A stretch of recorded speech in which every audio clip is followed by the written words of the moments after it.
네, 우유와 설탕, 아이스크림과 빵, 거기에 지하철까지 우리 일상생활과 밀접한 물가가 치솟고 있습니다. 그런데 국제유가도 수개월 내 배럴당 100달러를 돌파할 거란 전망이 이어지고 있는데요. 이런 가운데 우리 경제 발목을 잡고 있던 수출이 반도체를 중심으로 회복세를 보이면서 경기 반등 기대감도 나오고 있습니다. 자세한 내용 허준영 서강대 경제학부 교수와 알아보겠습니다. 어서 오십시오. 네, 우유를 좀 정기적으로 사 드시는 분들은 아실 거예요. 이달 들어서 우유값이 올랐습니다. 체감을 하셨을 텐데 원유 가격이 오르면서 우유를 재료로 하는 아이스크림이나 빵 이런 간식류 가격도 줄줄이 뛸 것으로 전망이 되고 있습니다. 밀크플레이션이라고 하더라고요. 네, 그래서 원유 가격 지금 우유를 보시면 1리터 기준으로 보시면 한 150원 정도, 한 5% 정도 지금 올라서 한 3,000원 정도 근처까지 회사별로 좀 다르지만 가 있습니다. 예. 근데 이제 우유가 들어가는 것이 뭐 아이스크림, 과자, 빵 뭐 여러 가지 종류가 있습니다.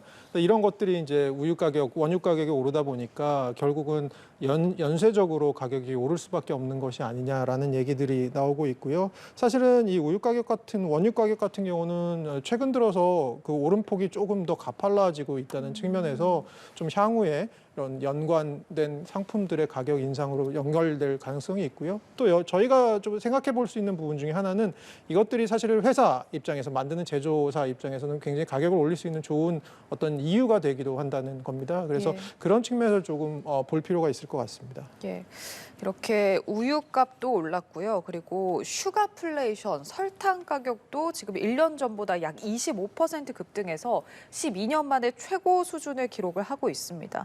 사실 설탕은 거의 뭐 모든 음식에 들어갈 정도로 뭐 주재료다, 부재료다 이렇게 볼 수 있을 텐데 설탕 가격이 오르면서 가공식품 물가도 줄줄이 오를 수 있다 이런 우려가 나오고 있습니다. 네, 설탕 가격 지금 25% 작년에 비해서 오른 것도 있고요. 또 조금 더 시계를 넓혀보면 한 2015년 정도, 지금부터 한 8년 전에 비교해보면 지금 한 1.5배 정도 오른 상황이거든요. 예. 그래서 굉장히 설탕 가격도 많이 올랐고요. 설탕이 들어간 음식, 뭐 안 들어간 음식을 찾기가 더 어려울 것 같고요. 뭐 그런 측면에서 저희가 이제 이런 관련된 물품들이 가격이 다 오를 수 있을 거라고 생각은 하는데 저희가 이제 흔히 생각하는 이제 빵이나 과자 같이 설탕이 좀 많이 들어가는 상품들을 보면 설탕이 이제 원재료에서 차지하는 비중이 한 10% 정도 미만입니다. 그래서 사실은 이것이 그 자체로 어떤 가격 인상의 직격탄을 주기보다는 어떻게 보면 아까 제가 말씀드린 대로 기업 입장에서는 아니 이렇게 설탕 가격이 올랐으니까 가격을 인상해야 되는 것이 아니냐라는 또 구실로 사용될 수 있다는 점에서 조금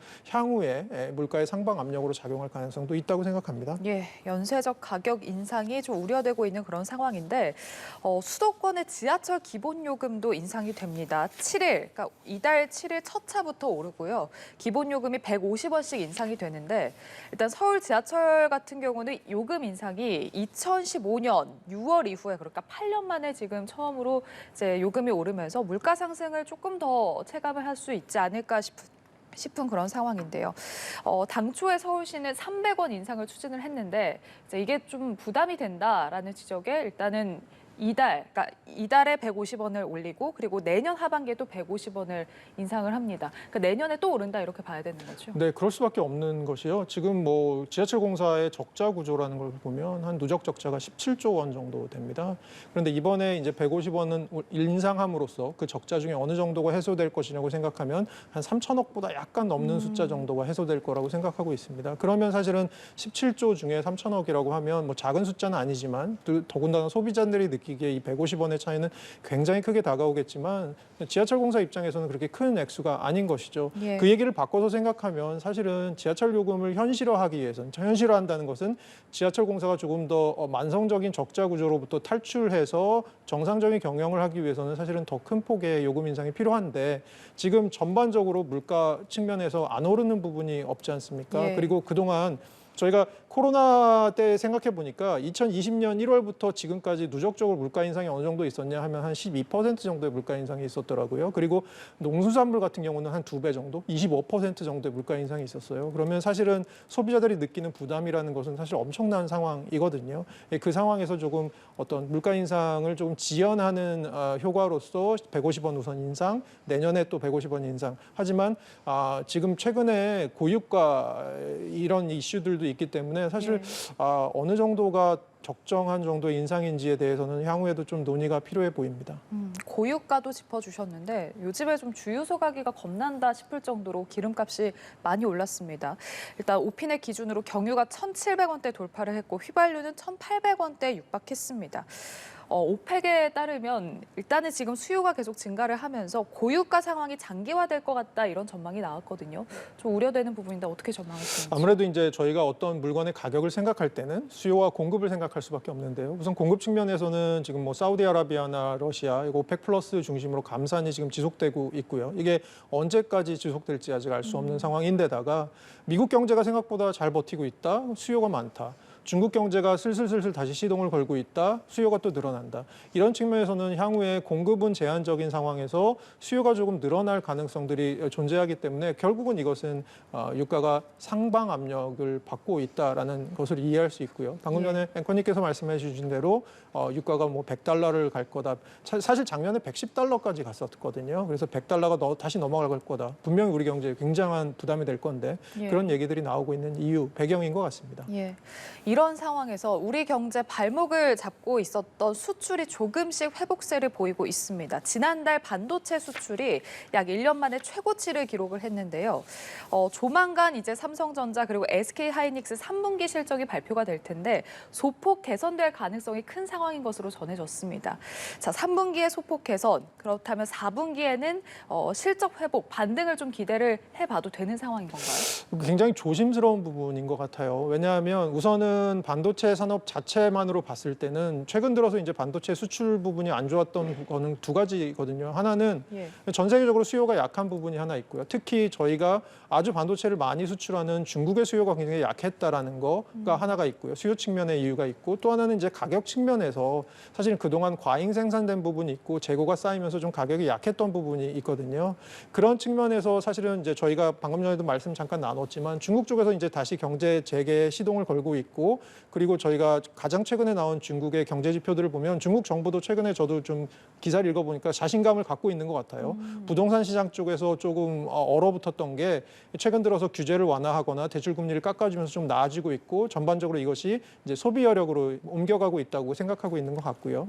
그런 측면에서는 이제 중국의 반도체 수요가 좀 살아나는 부분이 하나 있을 것 같고요. 또 하나는 올 초부터 SK하이닉스, 삼성전자에서 반도체 이제 자체 감산을 하기 시작했습니다. 감산을 하게 되면 아무래도 가격이 조금 회복될 가능성이 있는 거고요. 보통 감산의 효과는 3개월부터 나타나기 시작해서 6개월부터 본격적으로 나타난다고 생각하거든요. 그렇게 봤을 때는 하이닉스가 한 4월부터 감산을 했고 삼성전자가 그 이후부터 감산을 했으니까 그런 효과들이 이제 맞물린다면 최근 들어서 아주 얼어있던 반도체 수출 같은 경우가 좀 뚫릴 거고요. 반도체 수출 같은 경우는 우리나라 경제 수출의 한 20% 정도를 차지하고 있고 그리고 아주 많은 부분이 중국으로 그중에 한 절반 정도가 중국으로 가고 있기 때문에 결국은 이제 중국에서 얼마나 반도체를 사줄 것이냐 이런 부분 하나랑 이제 반도체 가격 경쟁력이 다시 얼마나 다시 살아날 것인가 이런 두 부분에 있어서 조금 희망이 보이긴 합니다만 아직까지도 글로벌 경제 자체에 너무 불확실성도 큰 상황이기 때문에 본격적으로 뭐 상승의 모멘텀을 탔다기보다는 바닥을 다지고 조금 올라올 수 있는 정도의 여력을 확보했다라고 생각하시면 좋을 것 같습니다. 자, 우리 정부의 올해 경제 정책 목표가 상저하고였습니다. 말씀하신 것처럼 이제 반도체가 조금씩 살아날 조짐을 보이고 있고 또 무역 수지도 개선이 되면서 상저하고에 대한 기대감도 조금씩 살아나고 있는 상황이거든요. 근데 변수라고 한다면 여전히 높은 고물가, 고금리 장기화가 좀 변수가 되지 않을까 싶은데 어떻게 전망하시는지요? 네, 지금 어떻게 보면 전 세계적으로 봤을 때는 뭐 미국의 경제가 생각보다 잘 버티고 있다. 저렇게 금리를 인상을 계속했는데도 미국 경제가 잘 버티고 있다라는 게 전 세계 경제 입장에서는 특히 수출 주도형인 경제인 우리나라의 입장에서는 나쁘지 않은 상황이 한편으로는 있을 수 있습니다만 사실은 이렇게 봤을 때 또 단점도 있을 수 있는 것이 미국이 결국은 저렇게 경기가 꺼지지 않다 보니까 물가의 하락이 굉장히 더디게 일어날 거고 그러면 이제 연준의 입장에서는 좀 긴축이 아주 오랫동안 지속될 수밖에 없는 상황이고 거기에 대해서는 지금 별로 이견이 없는 것 같거든요. 생각보다 고금리가 오래 갈 것 같다. 그러니까 그렇게 봤을 때는 사실 우리 경제에 있어서 달러가 조금 강세, 원화가 약세인 부분 이런 것도 좀 문제가 될 수 있고요. 거기다가 또 최근 들어서 이제 고유가 부분이 조금 문제가 될 수 있는 부분 이런 부분들이 있어서 사실은 우리 경제 입장에서는 지금 조금 더 희망 섞인 어떤 저희가 실버 라이닝이라고 하죠. 그러니까 뭐 어떤 구름 사이에서 나오는 햇빛도 보고 있지만 예. 한편으로는 조금 구름이 여전히 껴져 있는 하늘의 상황인 것은 또 분명해 보입니다. 예. 자, 미국의 상황도 좀 짚어보겠습니다. 고금리 장기화 우려에 미국의 10년물 국채 금리가 2007년 이후 그러니까 16년 만에 최고치를 경신을 했습니다. 이 미국의 국채 금리가 이렇게 고공행진을 이어가는 배경 그리고 우리 경제에 어떤 영향을 미칠지도 좀 짚어주시죠. 네, 뭐 첫 번째로 미국의 고금리가 지속되는 거는 어쨌든 간에 미국 경제가 이렇게 견조한 것. 금리 인상을 이렇게 해서 인플레이션을 조금 잡으려고 했는데 생각보다 미국 특히 노동시장이 굉장히 견조한 것. 최근에 나온 노동시장 숫자들을 보면 예. 실업률은 생각보다 여전히 낮고요. 그리고 구직이나 뭐 아니면 일자리들은 계속해서 시장에 생각보다 많이 생기고 있고요. 실업수당 같은 경우는 생각보다 적게 청구되고 있고요. 여러 가지로 봤을 때는 미국의 노동시장이 여전히 뜨겁다. 그렇다면 사실 미국 경제가 이 고금리를 지금 버티고 있다라는 얘기거든요. 그러면 인플레이션은 생각보다 더디게 잡힐 거라는 얘기고요. 그러면 사실은 미국의 연준이 할 수 있는 것은 인플레이션을 지금 계속 잡겠다고 연준은 얘기를 하고 있으니까 할 수 있는 것은 고금리를 더 오래 지속시켜서 미국 경제를 좀 더 오랫동안 냉각시키는 방법밖에 없는 것 같아 보이거든요. 예. 이렇게 됐을 때는 사실은 저희가 여러 가지 한국 경제에 미친 영향을 생각해 볼 수 있는데 뭐 금융시장 측면에서 생각해 볼 수 있는 것은 결국은 미국의 국채 금리가 이렇게 올라가면 이것이 시차를 두고 우리나라 국채 금리를 밀어 올릴 수밖에 없거든요. 예. 우리나라 국채 금리가 올라가면 사실은 그에 딸린 은행채나 여러 가지 채권들의 금리가 따라서 올라갈 수밖에 없고요. 그렇다면 저희는 한국은행이 5번 연속 지금 금리 동결을 하고 있습니다만 시장 금리는 계속해서 올라가고 있는 상황이거든요. 예. 그래서 기업들의 차입 비용 같은 것도 올라갈 수밖에 없고 여러 가지 우리 경제에 있어서는 금융시장 쪽에서는 조금 달러의 강세라든가 금리의 상승이라든가 이런 측면에서 부담을 줄 가능성이 조금 존재한다라는 거고요. 한국은행 측면에서도 봤을 때는 사실은 미국의 고금리 기조가 이렇게 오래 지속될 거라고는 한 불과 이번 FOMC가 있기 전에 생각을 그렇게까지는 하진 않았던 것 같아요. 예. 그런 측면에서는 이게 내외 금리 차 역전이 이만큼 생긴 것이 우리가 좀 당분간은 버틸 수 있을 거라고 생각했는데 그 기간이 생각보다 길어지는구나. 그렇게 생각하면 또 환율이랑 자본 유출도 걱정해야 되는 부분도 있고요. 예. 이런 부분이 분명히 있는 것 같습니다. 뭐 한편으로 근데 무역으로 보면 뭐 국제 경제가 글로벌 경제가 뭐 생각보다는 잘 버틴다는 거니까 우리나라 무역 측면에서는 외국에서 어떤 구매력 같은 것이 유지되니까 조금 더 늘어날 가능성도 있습니다. 그래서 결국은 제가 말씀드리듯이 이것들이 결국은 두 가지 우리나라의 양날의 경험으로 작용할 가능성이 크다라고 보고 있습니다. 예, 미국의 국채 금리가 오르면서 연쇄적으로 우리 국고채 그리고 은행채 금리도 올라갈 수밖에 없고 또 회사들의 자금 조달 압력이 올라간다 이렇게 설명을 해주셨는데 앞서도 잠시 언급을 해주셨지만 미국의 이제 연준의 주요 인사들이 이제 고금리가 장기화될 가능성에 좀 대비를 해라 이런 메시지들을 계속해서 내놓고 있거든요. 또 일각에서는 기준금리 7%에 대비해야 한다 이런 목소리도 나오고 있습니다. 그러니까 지금보다 10년물 국채 금리가 더 오를 수 있다라는 거 아닙니까? 어떻게 전망하시는지? 사실은 지금 우선 저번 달에 있었던 FOMC는 어쨌든 간에 시장의 생각보다는 연준이 고금리를 오래 갖고 갈 거다라는 측면에서 조금 안 좋은 서프라이즈를 준 것 같고요. 시장이 거기에 또 적응을 하고 있는 것 같습니다.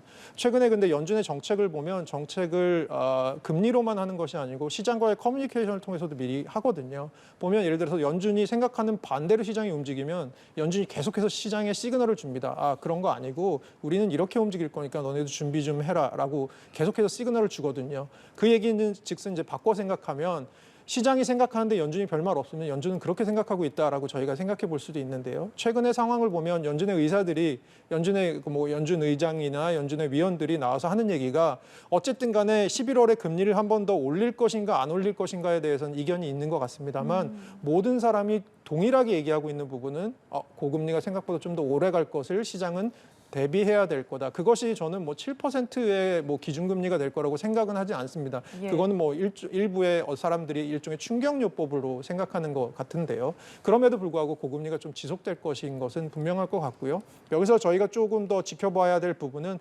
사실은 미중 무역 분쟁이라고 생각하는 저희가 국지적인 갈등들이 지금 생겨나고 있습니다. 이런 것들이 전반적으로 인플레이션의 상방 압력, 즉 생산 비용을 올림으로써 이전에는 사실 세계화라고 하는 것이 어떤 거냐라고 생각했는데 생각해 보면 아니 철학이 어떻든 그 나라의 체제가 어떻든 가장 싼 데서 생산해서 가장 효율적으로 생산을 하자라는 거였다면 이제는 우리 편인 나라에서 생산해야 된다라는 제약 조건이 일종의 생기게 되는 거니까요. 이것이 전반적으로 생산 비용의 상방 압력으로 작용하지 않을까. 거기다가 저희가 친환경이라고 얘기하는 부분까지 생각해 보면 예. 사실 친환경도 굉장히 돈이 많이 드는 것이거든요. 그래서 그런 측면에서 봤을 때 뭔가 아주 저인플레이션인 세상에서 조금 더 인플레이션이 많이 발생하는 세상으로 구조적으로 옮겨가는 것이 아니냐. 이 두 가지가 저는 지금 묻어 있는 것 같습니다. 단기적으로 봤을 때는 미국의 경기 뭐 이런 부분도 있지만 좀 더 중장기적인 흐름도 보시는 게 좋을 것 같습니다. 예. 자, 미국 연준에서 고금리 장기화를 전망하고 있고 또 오펙에서는 고유가 장기화를 또 전망을 하고 있습니다. 인플레이션도 길어질 수밖에 없는 그런 상황이지 않을까 싶은데 인플레이션 장기화에 대한 경고에 대해서 어떻게 보시는지요? 네, 지금 결국은 이제 연준에서 얘기하는 슬슬 무게 중심이 결국은 조금 더 오래 고금리가 유지되는 것을 준비해야 된다라는 얘기들을 계속 하고 있는 것 같고요. 그런 측면에서는 왜 그럴까라고 생각해 보면 결국은 고금리가 오래되는 이유는 인플레이션 생각보다 더디게 내려오기 때문에 그럴 거라는 얘기거든요. 결국은 그것을 다 생각해 보면 시나리오는 다한 것 같습니다. 인플레이션은 잡힐 겁니다. 하지만 생각보다는 오래 걸릴 거고요. 그리고 그것이 연준이 생각하는 2%까지 언제 내려올지 사실 연준의 지금 예측상으로는 가장 최근의 예측상으로는 한 2026년에 가서야 2% 근처의 인플레이션을 볼 거라고 얘기를 하는데요. 그러면 그것만 해도 벌써 앞으로 3년입니다. 2년 반이죠. 꽤 긴 시간입니다. 그러면 그동안의 사실 인플레이션은 연준이 생각하는 것보다 더 높게 유지될 거다. 그럼 미국의 인플레이션이 그렇게 높게 유지되면 다른 나라의 인플레이션은 어떨까? 아마 비슷할 겁니다. 다른 나라도 이전에 2000년대 초반이나 2010년대 초반에 겪었던 인플레이션이 아주 낮았던 시기보다는 조금 더 높은 구조적인 인플레이션에 직면하게 될 거고요. 그렇게 되면 각 나라에서 통화 정책은 어떻게 할까 생각보다는 기존에 저희가 생각했던 저금리 환경보다는 조금 더 높은 금리에 맞닥뜨리게 될 가능성이 높을 것 같습니다. 예, 알겠습니다. 허준영 서강대 경제학부 교수와 이야기 나눠봤습니다. 오늘 말씀 고맙습니다.